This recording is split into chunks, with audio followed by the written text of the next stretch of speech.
I think we should look at the history of religion and be fascinated by it, just as we look at the history of art and so on.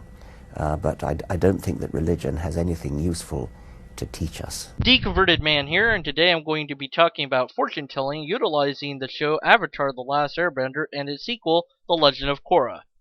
You can't really tell the future. You got to see for yourselves that fortune telling is just a big stupid hoax. If somebody could really tell the future, I think that somebody could demonstrably prove that they could tell the future.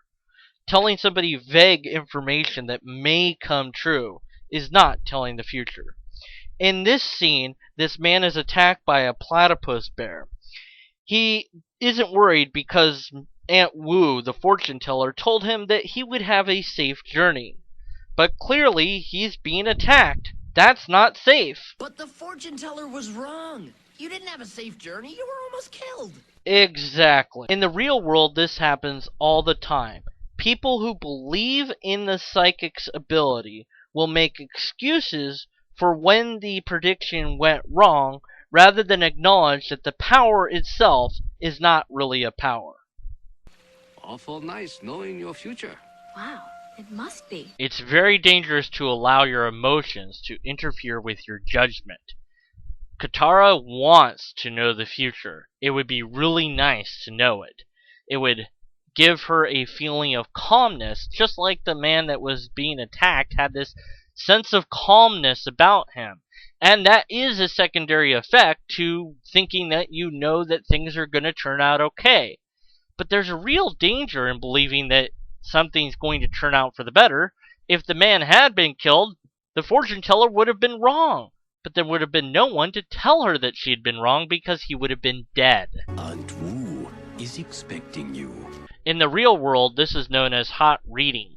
Knowing what person is going to come into your place gives you an advantage because you know a lot more about them, and you can pretend like you know all these terrific things about them that you possibly couldn't know any other way other than psychic ability. But the truth of the matter is you just spied on them and found out a lot of information. And you've got some pretty big ears, don't you? Is that the big ear guy who Aunt Wu predicted you'd marry? Hey, you. I bet Aunt Wu told you to wear those red shoes, didn't she? Yeah, she said I'd be wearing red shoes when I met my true love. Uh-huh. And how many times have you worn those shoes since you got that fortune? Every day.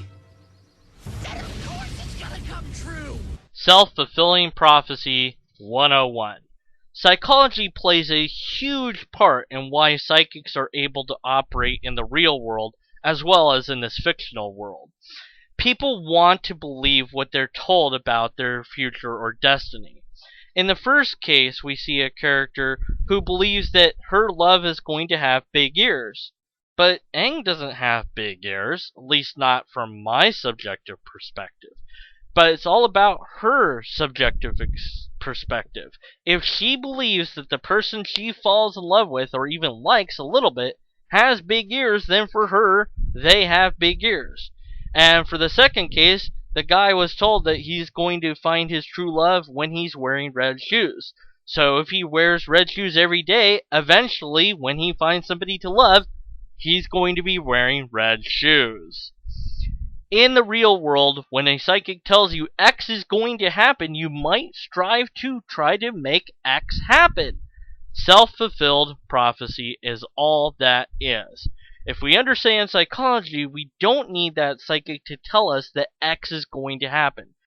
Instead of just believing that X will happen, work for yourself to try to make X happen. We used to have a tradition once a year of going up the mountain to check the volcano ourselves. But ever since Aunt Wu moved to the village 20 years ago, we have a tradition of not doing that. I can't believe you would trust your lives to that crazy old woman's superstition. No offense, but I hope this has taught everyone a lesson about not relying too much on fortune-telling. But Aunt Wu predicted the village wouldn't be destroyed, and it wasn't. She was right, after all. I hate you. If one uses vague enough language, any prediction can seem to be right. The volcano won't destroy the village, and if Aunt Wu knew Aang, the Avatar, was coming, then it's a reasonably safe prediction to say that the village isn't going to be destroyed. Aang is going to save them, somehow. If he moves everybody out of the village, and the village is destroyed by the volcano, Aunt Wu could say, well, we're still a village. We weren't destroyed. And then you'll have your third great-grandchild before quietly passing away in your sleep. Let's just see if Aunt Wu is white. Mommy, what's wrong? I've tried everything in my power. Well, it looks like Aunt Wu wasn't white. She was very, very wrong. Look! Can your fortune-telling explain that? Can your science explain why it rains? Yes! Yes, it can! This, unfortunately, is an all too common real-life problem as well. People who believe in psychics, and even psychic themselves, will deny what science says about reality, or even argue against the reliability of scientific testing. They'll make up excuses to why their powers can't be tested, or why, under laboratory conditions, they fail to produce a result. They'll explain away these problems by saying that it was the scientific test itself that was flawed, rather than their powers. Anything and everything will be said in order to preserve the belief, rather than face the facts. I wonder if there's anything like that I always talk about that's similar. Is there anything where like people just believe in it even though there's no evidence or tests for it?